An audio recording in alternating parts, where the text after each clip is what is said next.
Good morning and welcome to the science class. So, without wasting the time, let's start. Okay, we were doing chapter number 3, periodic classification of elements. ठीक है, we have done कि कैसे कैसे किस किस scientist ने अपने period table को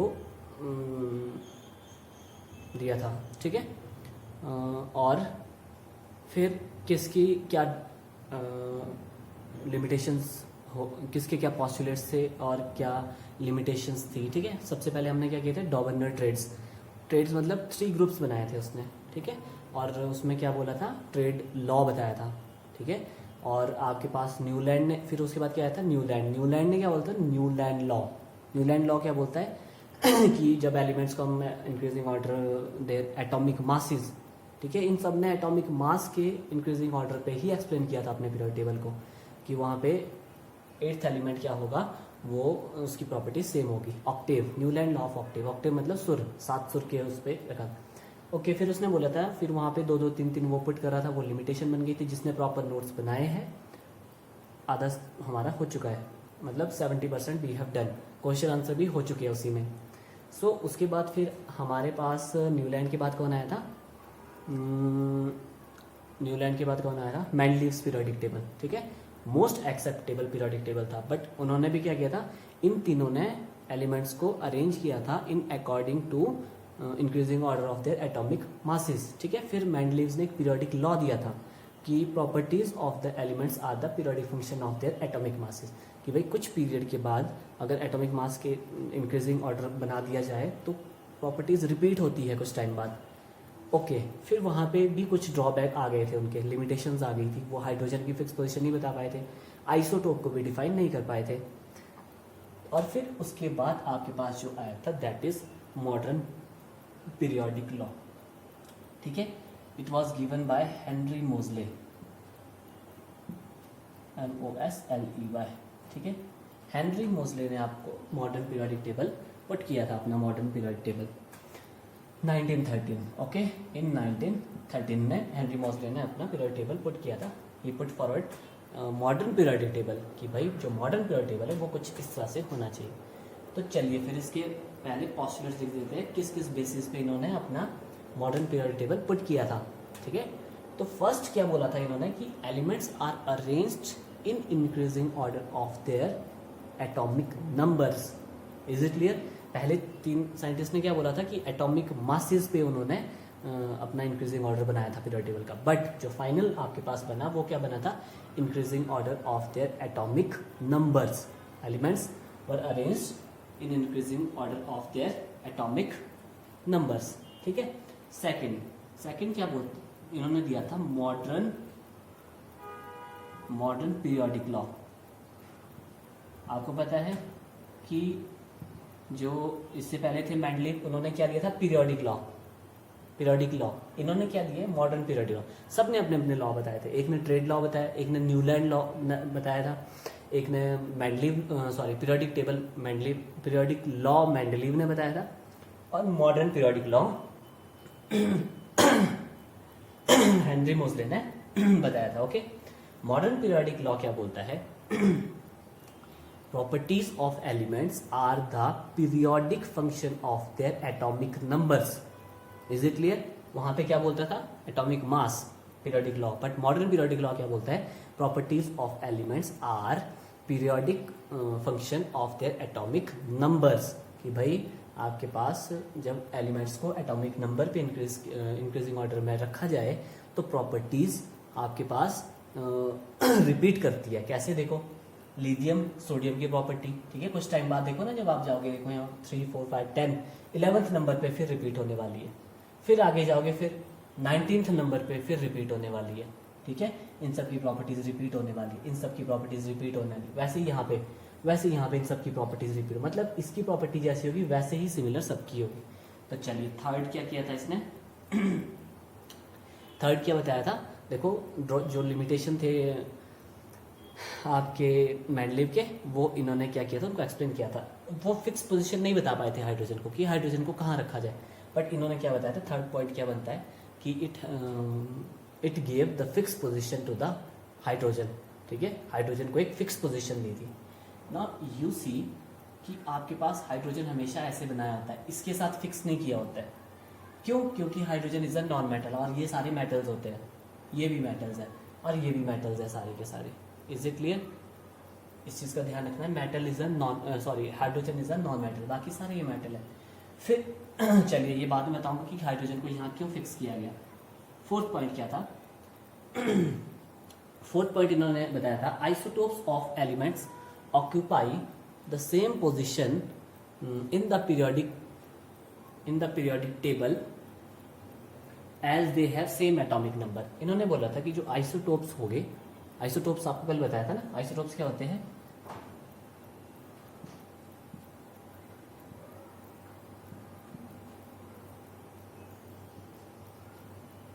सॉरी 1 2 3, ठीक है, जिसमें क्या होता है एटॉमिक नंबर सेम होता है बट आपके पास क्या है मास नंबर वेरी कर जाते हैं, ठीक है। आइसोटोप्स होते हैं, आइसोटोप्स ऑफ एलिमेंट क्या होते हैं? Same atomic number but different mass number.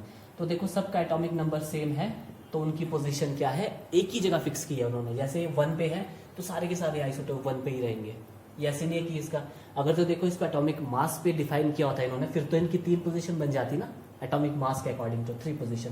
But atomic number क्या है 1 1 1, मतलब फिक्स पोजीशन है इन तीनों की।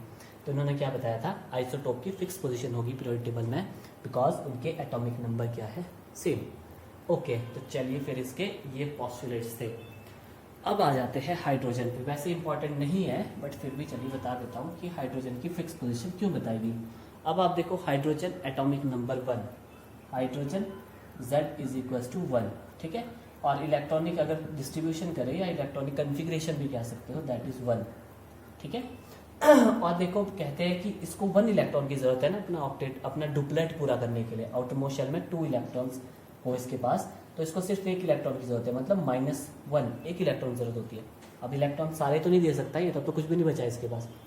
और आप देखो और क्या होते हैं, जो हेलोजेंस होते हैं Z इक्वल्स टू 9, इनको भी 1 ही इलेक्ट्रॉन की जरूरत होती है अपना ऑक्टेट पूरा करने के लिए। इस हिसाब से तो इसको यहाँ रखना चाहिए था हाइड्रोजन को, ठीक है। बट इसको वहाँ क्यों नहीं रखा गया? क्योंकि यू सी कि यहाँ पे एटॉमिक नंबर 1 2, इसका 3 होता है 4, और ये यहाँ पे चलिए फिर मैं क्या करता हूँ उठा लेता हूँ इनको 1 बाय 1। आपने देखा, ठीक है। इसमें क्या है इनके आउटर मोस्ट शेल में सबके 1 1 इलेक्ट्रॉन होते हैं। इसका एटॉमिक नंबर 3 है तो 2,1, इसका एटॉमिक नंबर कितना होता है 10 11, दैट इज 2 8 1। इन सब के आउटर मोस्ट में 1 1 इलेक्ट्रॉन है और इसके भी 1 इलेक्ट्रॉन है आउटर मोस्ट शेल में, इसीलिए इसको यहाँ पे फिक्स कर दिया गया। किसके साथ? एल्कली मेटल्स के साथ। ओके, तो चलिए फिर 1 बाय 1 इनको स्टडी करते हैं। अब आप देखो इसका एटॉमिक नंबर क्या होता है, दैट इज 19। 19 इज 2 8 8 1 19, ठीक है। तो देखो इन सब के आउटर मोस्ट शेल में 1 1 इलेक्ट्रॉन्स है।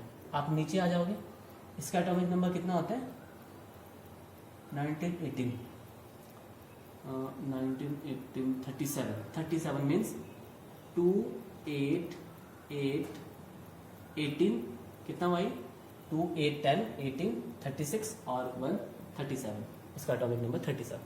इसके आउटर मोशन में 1 इलेक्ट्रॉन, सबके आउटर मोशन में 1 1 इलेक्ट्रॉन, तो इसीलिए देखो इनको सबको एक जगह पे रखा गया है। ओके, सेम प्लेस है।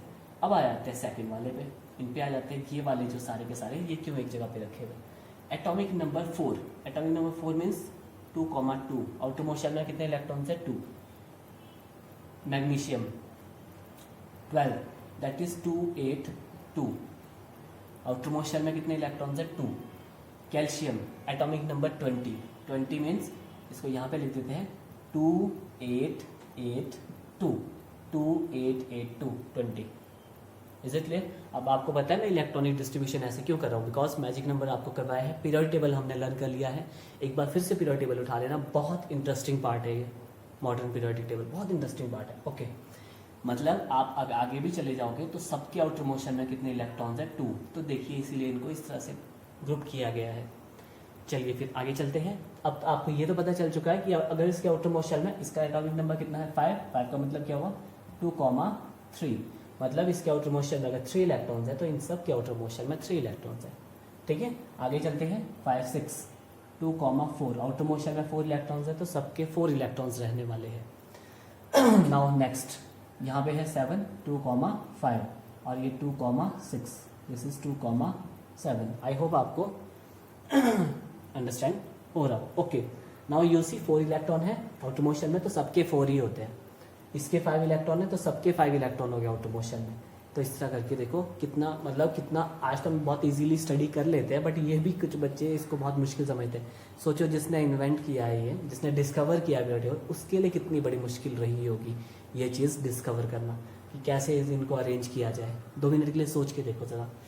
ओके, नाउ यू सी कि चलिए हमने देखा कि अगर इसके आउटर मोशन में 1 इलेक्ट्रॉन है तो सबके आउटर मोशन में 1 इलेक्ट्रॉन है, इसीलिए इनको ऐसे कॉलम्स में, इन कॉलम्स में रखा गया लाइक दिस, ठीक है।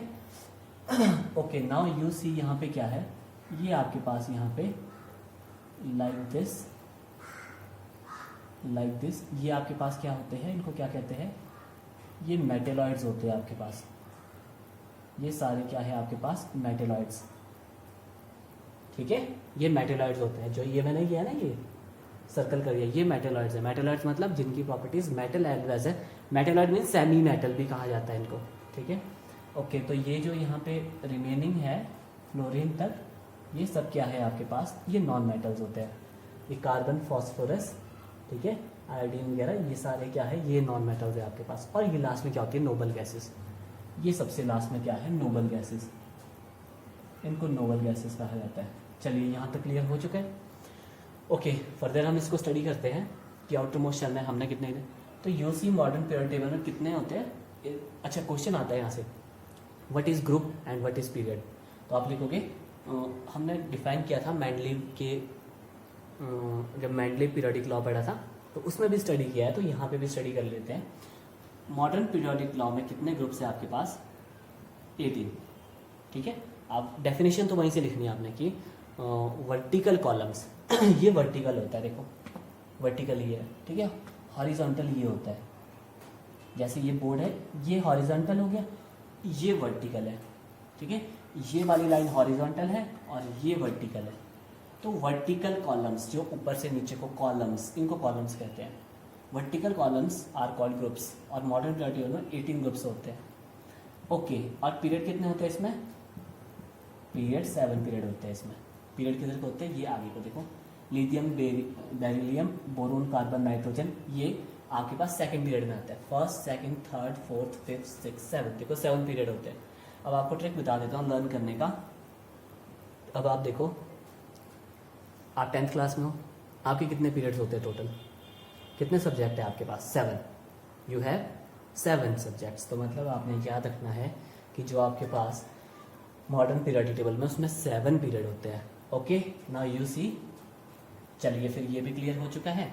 और टोटल एलिमेंट्स कितने हैं हमारे पास, टोटल एलिमेंट्स कितने नोन है, दैट इज 1 1 18। स्टार्टिंग में ही हमने इसको स्टडी किया था। तो चलिए आपको ये तो क्लियर हो चुका है। अभी तक हमने मॉडर्न पीरियोडिक टेबल स्टडी कर लिए और उसके पोस्टुलेट भी स्टडी कर लिए, फिर पीरियोडिक टेबल भी स्टडी कर लिया। तो चलिए अब इसमें कुछ नेक्स्ट इंटरेस्टिंग स्टडी करते हैं, दैट इज एटॉमिक साइज इनका स्टडी कर लेते हैं, ठीक है। आपको क्वेश्चन आता है किसका एटॉमिक साइज बड़ा है, लिथियम, सोडियम, कैल्शियम या रुबिडियम, सीजियम या फ्रांशियम किसका एटॉमिक साइज बड़ा होने वाला है। ओके, तो चलिए मैं उठा लेता हूं पहले अपना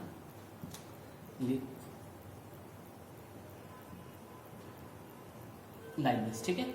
अब आप देखो यहाँ पे मैं राइट करता हूँ Z, ये इंपॉर्टेंट है, ठीक है। ये चीज़ इंपॉर्टेंट नहीं है, एटॉमिक साइज इंपॉर्टेंट है। कि आपको पूछ देते हैं कि वाई एटॉमिक साइज, देखो डाउन द ग्रुप्स ऐसे को होते हैं, देखो first, second, third, fourth, fifth, sixth, ऐसे ग्रुप्स होते हैं। देखो 1 2 3 4 5 6 7 8 9 10 11 12, ये 13 14 15 16 17 18, ऐसे को ग्रुप्स होते हैं। मतलब डाउन द ग्रुप बोलते हैं।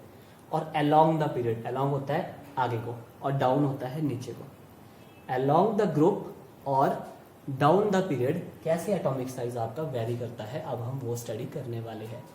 Okay, now you see z equals to कितना होता है यहाँ पे 3, और यहाँ पे z equals to 11 and z is equals to 19, ठीक है। और z इज इक्वल्स टू 37 ऐसे होता है ना। और अगर इसकी इलेक्ट्रॉनिक डिस्ट्रीब्यूशन करी जाए, सबकी इलेक्ट्रॉनिक डिस्ट्रीब्यूशन करी जाए तो it will become 2,1, 2,8,1, 2,8,8,1, 2,8,8,18,1 like this. इसकी आपके पास ये होने वाला है, ठीक है। अभी मैं क्या कर रहा हूं, चलिए पहले एटॉमिक साइज बता देता हूं क्या होता है। एटॉमिक साइज क्या होता है? Distance from centre of nucleus to outermost shell. कैसे? आपके पास ये एटम होता है ना, लाइक दिस, ये बीच में न्यूक्लियस होता है और ये शेल्स होती है, ये ऐसे 2 शेल भी हो सकती है। तो यहाँ सेंटर से, इस न्यूक्लियस के सेंटर से आउटर मोस्ट शेल का कितना डिस्टेंस है उसको एटॉमिक साइज कहा जाता है, या रेडियस ऑफ एटम भी कहा जाता है इसको, ठीक है। क्या कहते हैं? इसी चीज को एटॉमिक साइज को रेडियस ऑफ एटम भी कहते हैं। लिख देना इसको, बिकॉज स्पेस नहीं है, आप लिख देना बेटी। इसी चीज को क्या बोलते हैं? Radius of the atom. मतलब सेंटर ऑफ न्यूक्लियस, न्यूक्लियस के भी सेंटर से आउटर मोस्ट शेल, मानो 2 शेल है या 3 शेल या 1 शेल है, जितने भी शेल है, कितना डिस्टेंस है न्यूक्लियस से आउटर मोस्ट शेल तक, उसको क्या कहते हैं? Atomic size. वो हम स्टडी करने वाले हैं। एटम का साइज, कि भाई एटम इतना सा है या इतना इतना इतना कितना है एटम, तो वो हम स्टडी करने वाले हैं। बट एटम तो बहुत छोटा होता है, वो तो नहीं दिखता है, बट फिर भी कौन सा एटम ज़्यादा बड़ा होगा और कौन सा ज़्यादा छोटा। ओके, चलिए 1 बाय 1 अब स्टडी करते हैं। अभी हम क्या करने वाले हैं, डाउन द ग्रुप में हम स्टडी कर रहे हैं, पीरियड में बाद में स्टडी करेंगे, ठीक है। ओके, देखो ये हो गए ग्रुप्स। देखो ग्रुप्स में क्यों रखा और पीरियड में क्यों रखा गया है एलिमेंट्स को। देखो यहाँ पे अगर 2 शेल्स है तो इसके पास भी 2 शेल्स है, इसके पास भी 2 शेल्स है, इसके पास भी 2 शेल्स है, इसीलिए देखो इनका पीरियड बना दिया गया। जिनकी शेल सेम है उनको एक जगह रख दो, जिनके आउटर मोस्ट शेल में सेम इलेक्ट्रॉन है उनको एक जगह रख दो। तो इस तरह करके इनको रीअरेंज किया गया है कुछ। देखो कितना सिमेट्रिकल है ये। यहाँ पे 2 है, इसके पास भी 2 है शेल्स, 1 2, इसके पास भी 2 शेल है, सबके पास 2 होती है। अब यहाँ पे आओगे, यहाँ 3 शेल्स दिख रही है, 1 2 3, इसके पास भी 3 होती है, इसके पास भी 3 होती है, इसके पास 3, सबके पास 3 है। इस वाले में 4 शेल्स आ जाती है, देखो 1 2 3 4, और इसमें 5 फिर 6 फिर 7 शेल्स आ जाती है, ठीक है। शेल्स क्या? KLMN। शेल्स होता है छिलका एक प्रकार का, जैसे गोभी नहीं होती है, गोभी या सेंटर होगा, फिर उसके बाद एक छिलका होगा, फिर उसके बाद एक और, फिर उसके बाद एक और, ऐसे करके ये होती है शेल्स, ठीक है। सो चलिए एटॉमिक साइज अब स्टडी करते हैं। ओके, चलिए तो मैं लिथियम उठा लेता हूँ पहले। सबसे पहले क्या उठा लेते हैं? लिथियम। ना यू सी लिथियम में उठाते हैं। इट हैज़, ये हो गया न्यूक्लियस, ये है न्यूक्लियस, ठीक है। लिथियम की बात कर रहा हूँ, ये है न्यूक्लियस। इसके पास कितनी शेल है? ये 1 और ये होगी 2 शेल्स, ठीक है। अच्छा जी, चलिए ठीक है। फिर अब सोडियम की बात करते हैं। सोडियम पास कितनी शेल है? 1 2 3। तो सोडियम के पास कितनी है? 1 2 3, सॉरी ये तो न्यूक्लियस है, अगेन बनाना होगा, ठीक है। दिस इज न्यूक्लियस, ये तो न्यूक्लियस हो गया। ये हो गया 1 शेल, ये 2nd शेल और ये 3rd शेल। बहुत इंटरेस्टिंग है पीरियोडिक टेबल, बहुत ज़्यादा। देखो साइज बड़ा हो गया क्योंकि शेल्स बढ़ रही है। अब आगे जाते हैं पोटेशियम। पोटेशियम बार कितनी शेल होती है? 1 2 3 4। पोटेशियम की बात की जाए तो इसके पास 4 शेल्स होगी। लाइक ये न्यूक्लियस हो गया, 1st shell, 2nd shell, 3rd shell और 4th शेल। आप देख रहे हो ये आपका लिथियम है, ये सोडियम है और ये पोटेशियम है। नाउ यू सी कि आपके पास एटॉमिक साइज बड़ा हो रहा है। जैसे जैसे हम डाउन द ग्रुप जाएंगे एटॉमिक साइज बड़ा होता जाएगा। अगर आप यहाँ फ्रेंडशिप की बात करोगे तो इसका एटॉमिक साइज बहुत बड़ा होता है, ठीक है। बहुत बड़ा एटॉमिक साइज होता है इसका, ठीक है। इतना बड़ा नहीं होता कि दिख जाए, बट इनविजिबल है वो। पार्टिकल्स आपके पास इनविजिबल होते हैं, एटम्स इनविजिबल। बट इनविजिबल में भी आप देखोगे कि सबसे बड़ा कौन सा होता है, तो सबसे बड़ा आप यूसी फ्रांशियम सबसे बड़ा होता है डाउन द ग्रुप की अगर बात की जाए। इजी ओके, तो मैं इसे इरेज करता हूँ, आप इसको ड्रॉ कर सकते हो अपनी अंडरस्टैंडिंग के लिए। देखो बच्चों, एक चीज़ और बता देता हूँ आपको। ये पीरियोडिक लॉ एक ऐसे, ये पीरियोडिक टेबल आपके पास ज़िंदगी भर आपके साथ चलने वाला है। आज अच्छे से स्टडी कर लो तो ज़िंदगी भर कोई डाउट नहीं रहने वाला है। आज अगर आपका डाउट क्लियर नहीं हुआ तो ज़िंदगी भर डाउट बनने वाला है, क्योंकि आपको आगे इतने अच्छे से कोई बताने वाला नहीं है। ओके, आपने देखा डाउन द ग्रुप क्या होता है आपके पास। डाउन द ग्रुप, एक मिनट रुक जाओ, मैं क्या करता हूँ यहाँ पे लिख देता हूँ, ठीक है। एटॉमिक साइज आप भी लिख दो कहीं पे भी, ठीक है। इसी के नीचे लिखना एटॉमिक साइज, कंफ्यूज हो गया। ओके चलिए, एटॉमिक साइज ग्रुप में क्या करता है, ग्रुप में इंक्रीज करता है। अगर ग्रुप की बात की जाए तो आपका एटॉमिक साइज क्या करता है, इंक्रीज। ऐसे आपने टेबल बना देना है, ठीक है, लाइक दिस। ग्रुप में क्या करता है आपके पास, एटॉमिक साइज इंक्रीज करता है। अगर आपको पूछ लिया जाए which has greater size, sodium और रुबिडियम, दोनों में से किसका एटॉमिक साइज बड़ा है, तो यू विल से रुबिडियम का बड़ा साइज होता है। ओके, वाई इंक्रीज क्यों करता है, बिकॉज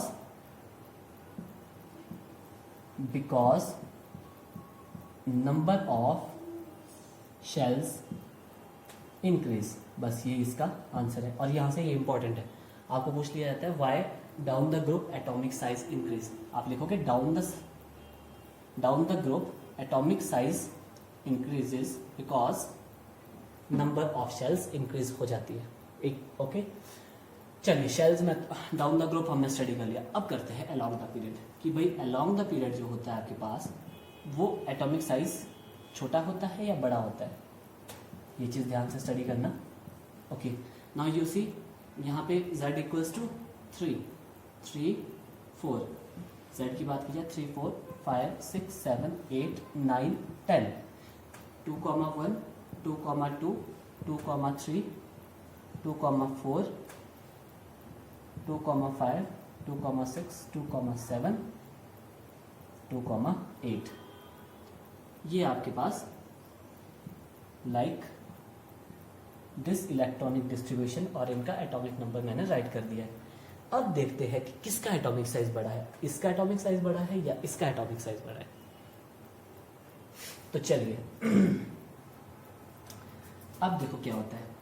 एटॉमिक नंबर का मतलब क्या होता है, एटॉमिक नंबर का मतलब होता है प्रोटॉन्स और इलेक्ट्रॉन्स, ठीक है। अब देखो, आप देख लो शेल्स तो इक्वल है सबके पास, यहाँ 2 शेल है, यहाँ भी 2 है, यहाँ भी 2 है, शेल्स तो इक्वल है, तो शेल्स का तो यहाँ पे कोई लेना देना नहीं है ना। यूसी सेकंड स्टेप में क्या होने वाला है। ओके बच्चों, नेक्स्ट देखो यहाँ पे क्या होने वाला है। नाउ यूसी इसके पास कितने हैं, 3 इलेक्ट्रॉन है और 3 प्रोटॉन है, ठीक है। यूसी इसके पास कितने हैं, 3 प्रोटॉन्स है, तो ये 3 प्रोटॉन और ये फर्स्ट शेल और ये इसकी सेकंड शेल होगी, ठीक है। अगेन बना देता हूँ, फिर से बता देता हूँ। ये इसके पास प्रोटॉन न्यूक्लियस मतलब, ठीक है। ये होगी फर्स्ट शेल और ये होगी second shell. Is it clear. इसके पास कितने थे प्रोटॉन, कितने थे, 3 प्रोटॉन्स थे। अब इसके पास कितने, 4 प्रोटॉन्स। और आपको पता है प्रोटॉन्स कहाँ होते हैं, यहाँ बना देता हूँ आपको स्ट्रक्चर। ये न्यूक्लियस होता है, यहाँ पे प्रोटॉन्स होते हैं इसके अंदर, और ये जो शेल्स में होते हैं, शेल्स में इलेक्ट्रॉन्स होते हैं। ओके, तो चलिए अब इसके पास कितने हैं, 4 प्रोटॉन। 4 प्रोटॉन का मतलब है थोड़ा इसका न्यूक्लियस बड़ा हो जाएगा। अब आप देखो, अगर आपके बैग में एक नोटबुक होगी तो आपका बैग इतना सा दिखेगा। आपके बैग में 4 नोटबुक रख दूँ तो बैग थोड़ा मोटा हो जाएगा। आप बैग में 10 नोटबुक डालूँ तो इतना मोटा हो जाएगा। तो वैसे ही यहाँ पे है, यहाँ पे 3 प्रोटॉन थे, तो यहाँ पे आपके पास जो था न्यूक्लियस का साइज थोड़ा छोटा था ऐसे। अब न्यूक्लियस का साइज बड़ा हो चुका है। अब न्यूक्लियस का साइज अगर बड़ा हो चुका है, ठीक है, तो जो आपके पास शेल्स है वो क्या होने वाली है, नज़दीक आने वाली है। ये शेल्स क्या है, थोड़ी क्लोज आने वाली है ना। यूसी इसका एटॉमिक साइज थोड़ा स्मॉलर है। वाई, अब देखो क्या होता है। ये जो होता है इसको मैग्नेट ले लो, पहले भी आपको बताया था। ये क्या है, एज ए मैग्नेट, और जो इलेक्ट्रॉन्स है वो आयरन पीसीज है, यूँ समझ लो। अब मैग्नेट अगर इतना छोटा सा है, ओके, एग्जाम्पल के लिए ले लेते हैं, लेट अस सपोज आपके पास मैग्नेट इतना सा है, ठीक है, और ये आपके पास आयरन है, ठीक है, तो ये इसको नहीं खींच पाएगा क्योंकि इसके पास इतनी पावर नहीं है कि ये इस आयरन को अपनी ओर खींच पाए। इस मैग्नेट के पास इतनी पावर नहीं है कि ये अपने पास इसको खींच पाए, ठीक है। बट अगर इसकी बजाय आपके पास मैग्नेट थोड़ा बड़ा हो जाए, मैग्नेट थोड़ा इंक्रीज हो जाए, तो क्या ये आयरन नज़दीक आने लग जाएगा, पावर बढ़ जाएगी ना। इस मैग्नेट की क्या होगी, पावर ज़्यादा होगी। कि क्या पावर, इसको अट्रैक्ट करने की पावर। तो क्या होगा, ये इसके थोड़ा क्लोज आने वाला है, ठीक है। नाउ यू सी, अगर आपके पास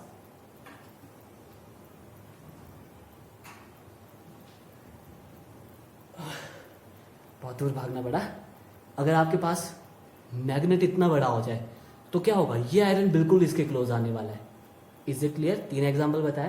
पहला क्या था, जब आपके पास मैग्नेट क्या था, इतना सा था मैग्नेट, तो ये इसको खींच नहीं पा रहा था क्योंकि इस पर पावर नहीं थी।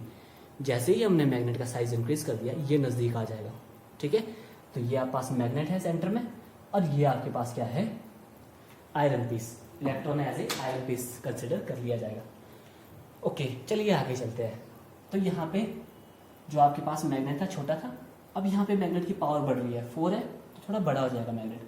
अगर आप आगे चलते जाओगे, थोड़ा आगे चलते डायरेक्टली मैं यहाँ पे आ जाता हूँ नाइट्रोजन पे, वैसे ऐसे यहाँ पे क्या है, देखो 9 है तो मैग्नेट इतना बड़ा हो जाएगा। मैग्नेट इतना बड़ा हो जाएगा तो आपके पास क्या है, जो इसके शेल्स है, देखो फर्स्ट शेल और ये सेकंड शेल, इसके बिल्कुल क्लोज आने वाली है, ठीक है। तो देखो आपके पास उसका साइज देखो कितना छोटा हो चुका है। यहाँ पे क्या था आपके पास, शेल्स क्या था, कंपैरेटिवली दूर दूर थी। यहाँ पे दोबारा अगेन ड्रॉ करता हूँ मैं, यहाँ पे शेल्स क्या थी, ये फर्स्ट शेल है और ये सेकंड शेल है, बहुत दूर दूर थी। अब क्या हो गया, अब सेकंड स्टेप में क्या हो गया, ये यहाँ पे पावर इसकी थोड़ी इंक्रीज हो गई है, तो शेल्स थोड़ी नज़दीक आ जाएगी। हमारा जो आयरन है वो थोड़ा इसके मैग्नेट के क्लोज आने वाला है, लाइक दिस। तो देखो यहाँ पे आपके पास आयरन का मतलब है, देखो ऐसे होते हैं ये इलेक्ट्रॉन्स, डिस्ट्रीब्यूशन है ना 2,1, इस वाले शेल में 2 इलेक्ट्रॉन, इसमें 1 इलेक्ट्रॉन होता है। यहाँ पे 2,2 मतलब इस शेल में 2 इलेक्ट्रॉन्स है और बाहर वाले में भी 2 इलेक्ट्रॉन्स है, ठीक है। अब देखो पावर, मैग्नेट छोटा था तो ये आयरन पीस क्लोज नहीं आ पाया, ये दूर दूर रहे। अब मैग्नेट थोड़ा बड़ा हो गया, थोड़े क्या हो गया आपके पास, अब आयरन पीस है वो थोड़ा नज़दीक आ चुका है। अब यहाँ पे देखो मैग्नेट इतना बड़ा है, मैग्नेट इतना बड़ा हो चुका है, तो आयरन जो पीसीस थे वो बिल्कुल नज़दीक आ चुके हैं, उसके क्लोज आ चुके हैं। अगर नियॉन की बात करें तो नियॉन के तो बिल्कुल ऐसे होते ही, ड्रॉ भी नहीं कर सकते, ये बिल्कुल ऐसे हो गए, देखो। तो नियॉन का जो आपके पास एटॉमिक साइज है वो छोटा होता जाएगा। क्यों? क्योंकि हमने देखा जो यहाँ पे न्यूक्लियर पावर है ना, न्यूक्लियर मतलब न्यूक्लियस की पावर, वो इंक्रीज हो रही है, इसीलिए साइज हमारा डिक्रीज हो रहा है। ग्रुप में क्या देखा था हमने, साइज इंक्रीज होता है, बट आपके पास जो पीरियड में होता है वो क्या होता है, साइज डिक्रीज होता जाता है, ठीक है। अगर हम पीरियड की बात करें, पीरियड में क्या होता है, साइज डिक्रीज। पीरियड में क्या होता है, size decrease, because why, because nuclear charge. Nuclear charge का मतलब होता है न्यूक्लियस पे जो चार्ज है वो इंक्रीज कर रहा है, इसीलिए साइज डिक्रीज कर रहा है। Is it clear? अगर आपको पूछ दिया जाए बोरोन और फ्लोरीन में किसका साइज छोटा होता है, तो यू से फ्लोरीन का साइज छोटा होता है। क्यों? क्योंकि देखो इसके पास कितने हैं, 5 प्रोटॉन्स। 5 प्रोटॉन का मतलब है न्यूक्लियस बहुत छोटा होने वाला है, इसके पास है 9 प्रोटॉन, तो न्यूक्लियस बढ़ जाएगा तो आपके पास इलेक्ट्रॉन नजदीक आ जाएंगे, इलेक्ट्रॉन नजदीक आएंगे तो इसका साइज ऑटोमेटिकली छोटा हो जाएगा। सो ये रीजन था एटॉमिक साइज का। और अब इसमें लास्ट आता है metallic and non metallic nature कैसा होता है, इसको ड्रॉ करना है ऐसे, एटॉमिक साइज, ये ग्रुप, और ये इंपॉर्टेंट है, ये दोनों चीज़ें बहुत इंपॉर्टेंट है। तो ओके बच्चों, नेक्स्ट हमने एटॉमिक साइज स्टडी कर लिया है, तो मैंने देखो ग्रुप में एरो लगा दिया है। क्यों लगा दिया है? बिकॉज ग्रुप हमेशा डाउन द ग्रुप, और पीरियड में आगे को एरो लगाया मतलब अलोंग द पीरियड, ठीक है। डाउन द ग्रुप क्या होता था, साइज इंक्रीज होता था, और आपके पास पीरियड में क्या होता है, आपके पास साइज डिक्रीज होता है। ओके ना, अब हम करते हैं मेटेलिक नेचर। अब ये मेटेलिक नेचर क्या होता है? अब मेटेलिक नेचर मतलब मेटल का नेचर। मेटल का नेचर कैसा होता है? डोनेट करने का। तो इसका मतलब क्या होता है, मेटेलिक नेचर का मतलब क्या होता है, टेंडेंसी टू डोनेट, यहाँ लिखते हैं टेंडेंसी टू डोनेट इलेक्ट्रॉन्स।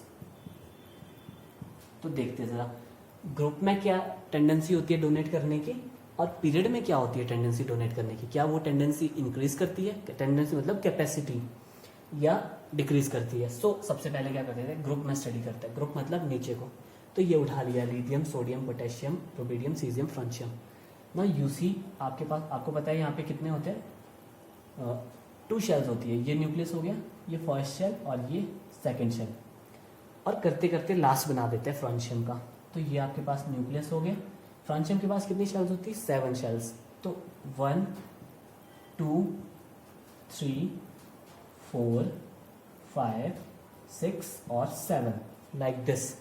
ठीक है, आपके पास ये बोर्ड पे नहीं आ रहा है, like this. Now you see lithium का एटॉमिक साइज छोटा है, एटॉमिक साइज छोटा है, और ये इसके इलेक्ट्रॉन्स है। ठीक है, ये और इसके इलेक्ट्रॉन्स, हर शेल में इलेक्ट्रॉन्स हो गए। नाउ यू सी ये है यहाँ पे मैग्नेट और ये है इलेक्ट्रॉन, या ऐसे एज्यूम कर लो या लाइक दिस एज्यूम कर लो। ये है आपके पास मैग्नेट और ये है आपके पास आयरन। कहने का मतलब क्या है, ये है न्यूक्लियस और ये है इलेक्ट्रॉन। ठीक है, अब ये मैग्नेट क्या करेगा, अब इसके पास अगर यहाँ पे इलेक्ट्रॉन है तो मतलब थोड़ी पावर रहेगी इस पे, कि यहाँ से अगर आपने आयरन को निकालना है तो फोर्स लगती है। मैग्नेट से अगर आयरन निकालना होता है तो थोड़ी फोर्स लगती है। अब देखो लास्ट केस देख लेते हैं। ये तो मैंने लिथियम का बताया कि ये मैग्नेट है और ये आयरन है, थोड़ी सी फोर्स है यहाँ पे, मतलब अगर इलेक्ट्रॉन को निकालना है तो थोड़ी फोर्स लगेगी निकालने के लिए। अब आ जाओ फ्रांशियम पे। फ्रांशियम क्या है, ये आपके पास मैग्नेट है और ये आपके पास आयरन है। अब वैसे ही इस मैग्नेट की बहुत कम पावर होगी इस पे। ठीक है, तो क्या है, यहाँ से इजीली निकल सकता है इलेक्ट्रॉन। Is it clear? यहाँ पे क्या है आपके पास, इसके पास फोर्स क्या है ही नहीं, यहाँ इन बिटवीन इनके बीच कोई फोर्स ही नहीं है। फोर्स नहीं है तो ये इजीली यहाँ से डोनेट हो सकता है। कहने का मतलब क्या है, डाउन द ग्रुप अगर आप जाओगे तो इलेक्ट्रॉन इजीली निकल सकता है, इजीली डोनेट हो सकता है। क्यों? क्योंकि एटॉमिक साइज बड़ा हो रहा है। सो हमने क्या देखा, डाउन द ग्रुप क्या होता है, टेंडेंसी जो इलेक्ट्रॉन देने की होती है वो इंक्रीज हो जाती है, इंक्रीज हो जाती है। क्यों इंक्रीज हो जाती है? बिकॉज आपके पास नंबर ऑफ शेल्स इंक्रीज कर रही है। ये लिथियम है और लिथियम के पास ये लिथियम है, ये उसका मैग्नेट है या न्यूक्लियस है, और ये इलेक्ट्रॉन है। अगर आप आगे जाओगे सोडियम पे तो सोडियम थोड़ा ऐसा है। पोटेशियम जाओगे तो ये पोटेशियम है, पोटेशियम बाद रुबिडियम, ये ऐसे, सीजियम ऐसे, फ्रांशियम इतना दूर है। तो मतलब जैसे जैसे इलेक्ट्रॉन मैग्नेट से या आयरन मैग्नेट से दूर दूर जाता जाएगा उतनी कम फोर्स लगेगी उसको रिमूव करने के लिए। तो इन दिस वे। और चलिए फिर आ जाते हैं लिथियम पे। लिथियम क्या बोलता है, इसके पास है, अब हम पीरियड को स्टडी कर रहे हैं, आगे को स्टडी करते हैं। अब आप देखो यहाँ पे क्या है इसके पास, कितने हैं इसके पास, 3 आपके पास प्रोटॉन्स होते हैं। प्रोटॉन्स मतलब न्यूक्लियस इसका छोटा सा होता है, और ये फर्स्ट और ये सेकंड शेल इसकी। अब लास्ट में आ जाओ यहाँ पे, ये इसका प्रोटॉन क्या है, कंपैरेटिवली बड़ा होता है। बड़ा होता है तो इसके पास जो आयरन है वो बिल्कुल क्लोज आ जाता है। तो देखो इसका साइज कितना बड़ा है और इसका साइज कितना बड़ा है। नाउ यू सी, अब आपके पास अगर फर्स्ट वाले की बात करें, लिथियम के पास ये मैग्नेट था और ये इसके पास आयरन था, तो यहाँ पे पावर ही नहीं है, ये इजीली डोनेट कर पाएगा। और अगर आगे आते जाए हम फ्लोरीन नियॉन की बात करें जाए, ये मैग्नेट है और ये आयरन इसमें ऐसे है, तो मतलब बहुत पावर लगेगी इसको रिमूव करने के लिए, क्योंकि इसका मैग्नेट बहुत पावरफुल है। और जो आपके पास लिथियम का है वो मैग्नेट इतना सा है, इसमें पावर ही नहीं है। पावर ही नहीं है तो इजीली यहाँ आयरन रिमूव किया जा सकता है। अब आ जाती है फ्लोरीन की बारी, तो इतना पावरफुल मैग्नेट है, इतना पावरफुल है, तो यहाँ से इलेक्ट्रॉन्स को निकालना बहुत मुश्किल है। ठीक है, तो क्या देखा हमने, टेंडेंसी टू डोनेट क्या होती है, डिक्रीज, उल्टा चलता है। मतलब अगर नीचे को इंक्रीज हो रही है तो उधर को क्या हो जाएगी, डिक्रीज। तो इन दिस वे आपको मैंने मेटेलिक नेचर बता दिया है। ठीक है, मेटेलिक नेचर। उसी तरह से आता है non metallic nature. Non metallic nature क्या बोलते हैं, नॉन मेटेलिक नेचर। ठीक है, नॉन मेटेलिक नेचर को और क्या कहा जाता है, इलेक्ट्रो